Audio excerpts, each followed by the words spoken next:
కొందరు విత్తనాన్ని చూస్తారు, మరికొందరు మొక్కని చూస్తారు. కొందరు మాత్రమే భవిష్యత్తులో విస్తరించబోయే మహావృక్షాన్ని చూస్తారు. ఆయన ఆలోచనలు ప్రస్తుతంలో అప్రస్తుతంలా అనిపించవచ్చు. ఈ రోజు ఉంది, రేపుంది, భవిష్యత్తు ఉంది. ఈ మూడు కూడా సరిసమానంగా చేసుకున్న వారు ఎంతో ఎత్తుకు ఎదగలుగుతున్నారు. ఆయన ముందు చూపు కొందరికి బంధనంలా అనిపించవచ్చు. 95 నేను మాట్లాడింది ఐటీ మాట్లాడాను. ఈ రోజు నేను మాట్లాడేది ఏఐ మాట్లాడుతున్నా, ఆర్టిఫిషియల్ ఇంటెలిజెన్స్ మాట్లాడుతున్నా.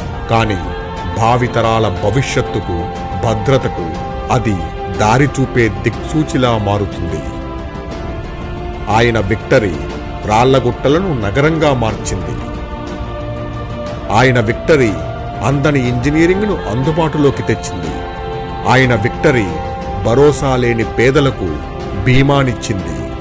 విద్యార్థినులకు సైకిళ్లు అందించి, మహిళలకు స్వయం ఉపాధి కలిగించి, రైతులకు డ్రిప్ ఇరిగేషన్ అందించి, భావితరాలకు భవిష్యత్తునిచ్చి, అట్టడుగు వర్గాలకు చేయూతనిచ్చి, వేల కిలోమీటర్ల రోడ్లతో, వేల మెగావాట్ల విద్యుత్ ఉత్పత్తితో, ఉరకలెత్తిన సాగునీటి ప్రాజెక్టులతో, సులభతరం చేసిన పాలనా విధానాలతో ఆయన నాయకత్వం వహించిన ప్రతిసారి రాష్ట్రం అభివృద్ధికి ఎగబాకింది.